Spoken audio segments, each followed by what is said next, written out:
2 రోజుల నుంచి జగన్మోహన్ రెడ్డి శవయాత్ర కారు కింద పడ్డ వైసీపీ అభిమాని ఒక ముసలాయన, ఆయన పేరు ప్రస్తుతానికి అప్రస్తుతం కానీ ఆ చావుని టీవీలో చూపిస్తూనే ఉన్నారండి. దాన్ని కనుమరుగు చేయడం కోసం జగన్మోహన్ రెడ్డి ఆ టీం ఐపాక్ ఓల్డ్ టీం కొత్త ప్రచారాన్ని మొదలుపెట్టింది. జగన్మోహన్ రెడ్డి మీద తాటికాయ బాంబుతో కుట్ర జరుగుతుంది అని చెప్పేసి ఒక ప్రచారాన్ని మొదలుపెట్టింది. మనం ఇప్పుడు ఆ జగన్మోహన్ రెడ్డి పర్యటనలో చనిపోయిన వ్యక్తి గురించి, ఈ జగన్మోహన్ రెడ్డి హత్య కుట్రకు సంబంధించి విశ్లేషణ అయితే చేద్దాం. సహజంగా ఇప్పుడున్న పరిస్థితుల్లో జగన్మోహన్ రెడ్డి వస్తానంటే ప్రజలు భయపడి వస్తున్నారు. గతంలో అధికారం ఉన్నప్పుడు మనం చూసాం, ఏ ప్రాంతంలో చెట్లు ఎక్కువగా ఉంటే ఆ శుభ్రంగా చెట్లని నరికేసి ఆ ప్రాంతానికి జగన్మోహన్ రెడ్డి ప్రయాణ రూపంలో వచ్చేవాడు. అప్పుడే అర్థమైపోయేది, చెట్లు నరుకుతానంటే ఈ ప్రాంతానికి జగన్మోహన్ రెడ్డి పర్యటన రూపంలో వస్తున్నారు అని ప్రజలకు అర్థమైపోయేది. ఇక తాజాగా జగన్మోహన్ రెడ్డి విషయానికి వస్తే, ఆయన ఇంటి మీద ఒక వ్యక్తి కారు లోపల నుంచి తాటికాయ బాంబు వేశాడట. ఇది 2 రోజుల నుంచి ఈ యొక్క కారు కింద వైసీపీ అభిమాని మరణం నుంచి మొదలైనటువంటి ప్రచారం. ఇది తాటికాయలో బాంబు ఏమి లేదు, ఉట్టి తాటికాయే. ఎవడేస్తాడండి ఉట్టి తాటికాయ జగన్మోహన్ రెడ్డి ఇంటికాడికి పోయి?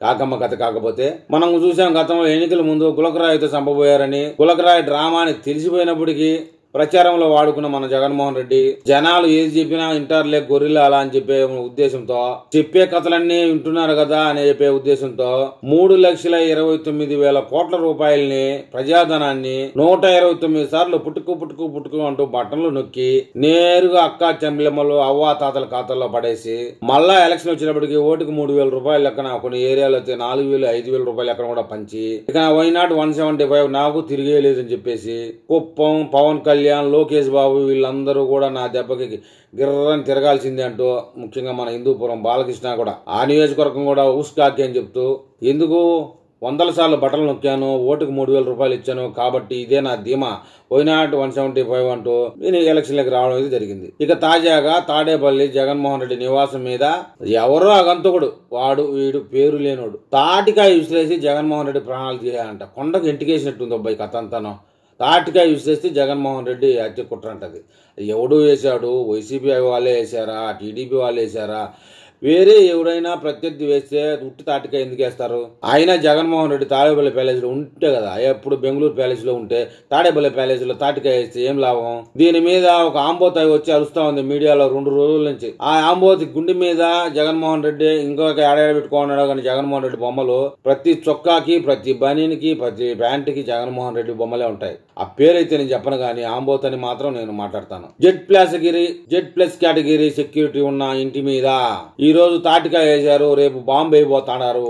అలా జరగదని ఏమైనా నమ్మకం ఉందా అంట మీడియాలో ప్రశ్నిస్తాను. మీడియాలో కాదు, సొంత యూట్యూబ్ లో కొన్ని 1 మీడియాలో తప్ప మెయిన్ స్ట్రీమ్ మీడియాలో ఏది కాదు. జనాలు ఏమనుకుంటున్నారంటే, జగన్మోహన్ రెడ్డి పేరు చెప్తేనే జనాలు భయపడి పాస్ పోసుకుంటా ఉంటే జగన్మోహన్ రెడ్డి మీదకి పోయేదేవుడు. అది బెంగళూరు ప్యాలెస్లో ఉంటే ఈ మన తాడేపల్లి ప్యాలెస్లో టెంకాయ ఇసిరే అమ్మగోడు, వాడు ఎంత తెలివైనోడా. ఒకటేవుడో గంజాయి బ్యాచి మత్తులో గతంలో మనం చూసాం విమానాశ్రయంలో ఒకడు జగన్ నన్ను గెలిపించడానికి కోడికత్తి డ్రామా ఆడని చెప్పేసి సీను వాడి పేరు. అలాగా ఉండొచ్చని తెలుగు ప్రజలైతే అనుకుంటా ఉన్నారు. దాని మీద కూడా ప్రభుత్వం సీసీ కెమెరా విజువల్ అన్ని సంపాదిస్తా ఉంది. విచారణ జరిపి అరెస్ట్ చేసేందుకు తగిన చర్యలు అయితే తీసుకుంటాది. ఏం వదిలిపెట్టే ప్రసక్తే లేదు. అయితే జగన్మోహన్ రెడ్డి ఇంటికి సీసీ కెమెరాలు పనిచేయాలా? లేదు, పని చేయకపోతే ఎవరేం చేయలేరు. జగన్మోహన్ రెడ్డికి 956 మంది రక్షణగా ఉండాలి, తాటికాయతో కొట్టి చంపాలని చూస్తున్నారంట. ఆంబోతు మాట్లాడుతుంది. వినడానికి మరీ విచిత్రంగా ఉంది. ప్రజలు ఏమనుకుంటారో ఇవన్నీ ఏమి ఉండవు వీళ్ళకి. ఆయన ప్రయాణం చేసే రోడ్లోనే ప్రజలందరూ ప్రాణాలు చేతిలో పెట్టుకోవాలా. ఇప్పుడు చూసాం కదా, సింగయ్య అనే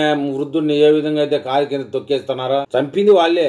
ఆర్టిఫిషియల్ వీడియో అని మళ్ళీ రూమర్ పుట్టిస్తున్నారు. అసత్య ప్రచారాలు చేయడంలో వైసీపీ పేటీఎం బ్యాచ్ కి మించింది ఆల్ ఇండియాలో లేదనే చెప్పాలి. ఆ వీడియో ఒరిజినల్ కాదా అనే విషయానికి వెళ్తే, ప్రస్తుతానికి మన దేశంలో ఎలాంటి వీడియోనైనా నిర్ధారించగలిగే ల్యాబులు అయితే వచ్చాయి. ఒకవేళ ఆ వీడియో నకిలీదని మీరు గనక కోర్టులో వాదించినట్లయితే గనక రాష్ట్ర ప్రభుత్వం ఆ వీడియోని ల్యాబ్ కు పంపించి టెస్ట్ అయితే చేయడం జరుగుతుంది. రిపోర్ట్లు తెప్పించి న్యాయస్థానానికి కూడా ఇవ్వచ్చు. ఆర్టిఫిషియల్ ఇంటెలిజెన్స్ తో సింగయ్యని చంపిన వీడియోని తెలుగుదేశం పార్టీ వాళ్ళు అసత్య ప్రచారం చేస్తారని చెప్పేసి అని ఒకరోజు సింగయ్య మా పార్టీ కార్యకర్తే, మేము చంపుకుంటే తప్పేంది, వివేకానంద రెడ్డి మా బాబాయ్ అయినప్పుడు మేము చంపుకుంటే మీకేంది, మా ఇంట్లో కొన్ని కోస్తే మీకేంది, అదే విధంగా సింగయ్యకి 10 10 లక్షలు ఇచ్చాము, పరిహారం కూడా ఇచ్చాము మేము సింగయ్యకి, వాళ్ళకి లేని నొప్పి మీకేంది అంటూ ఒకరోజు ప్రచారం చేస్తున్నారు. అభిమానులు తోసుకుంటూ వచ్చారు. చంద్రబాబు నాయుడు గారు జగన్మోహన్ రెడ్డికి రోప్ పార్టీని ఏర్పాటు చేయకుండా 950 మంది పోలీసులే ఉండాల్సిన కాడ 9 మంది పోలీసులు కూడా లేకుండా పెట్టారు అంటూ ఒకరోజు కావాలనే ఈ యొక్క ముసలోడు కారు కింద పడ్డానికి చంద్రబాబు నాయుడు కుట్ర పడినాడండి. ఒకరోజు ఆంబోతో ఒక పక్క మీడియాలో ఉదయం లేచి అరుస్తూనే ఉన్నది. ఇంకా రోజా పేరుని నాని మీడియా ముందుకు రాలేదు ఈ విషయం అయ్యి. ఆ ఆంబోత్ ఎవరు అనేది అందరికీ తెలిసిన విషయమే, ప్రత్యేకించి మన వాడి పేరు చెప్పుకోవాల్సిన అవసరం లేదు. రాబోయే కొద్ది రోజుల్లో జగన్మోహన్ రెడ్డి ఆయన మీద, ఆ కారులో ఉన్న వారి మీద, కారులో విడుదల రజని ఇంకా కొంతమంది ప్రముఖులు కూడా ఉన్నట్లు సమాచారం వినపడతా ఉంది. పూర్తి సమాచారం తెలియంది మనం వీడియో చేయకూడదు కాబట్టి. పోతే చంద్రబాబు నాయుడు గారి ఈ కుట్రకి కారణం అంటూ ప్రగల్భాలు పలుకుతా ఉంది వైసీపీ పేటీఎం బ్యాచ్. కేవలం సానుభూతి పొందడం కోసమే వైసీపీ ప్రచారం చేస్తా ఉంది. గతంలో గులకరాయి, కోడికత్తి ప్రజలకు అందరికీ పరిచితమైందే. ఇది ఒకటి. అలాగా ఒక ఎన్నికలకు ముందు కోడికత్తి డ్రామా, ఇంకొక ఎన్నికలకు ముందు బాబాయ్ హత్య, గులకరాయి డ్రామా, కోడికత్తి డ్రామాలు ఇవన్నీ ఎన్నో చూసాము. అందులో ఇదొకటి. ఇక రాబోయే 4 సంవత్సరాల జరగబోయే ఎన్నికల విషయంలో ఇప్పటి నుంచి ఎలాంటి డ్రామాలు, ఐప్యాక్ దొంగ వేషాలు వేస్తారో, రకరకాలుగా ఎలా ప్లే చేయబోతారో అన్న విషయంలో ఒక్కొక్క దాని మీద ఒక్కొక్క వీడియో మనం కలుద్దాం. ఆ వీడియో మీకు చేరాలంటే నా ఛానల్ని సబ్స్క్రైబ్ చేయండి, లైక్ చేయండి. మీరు ఏదైనా తెలపాలనుకుంటే కామెంట్ రూపంలో తెలపండి.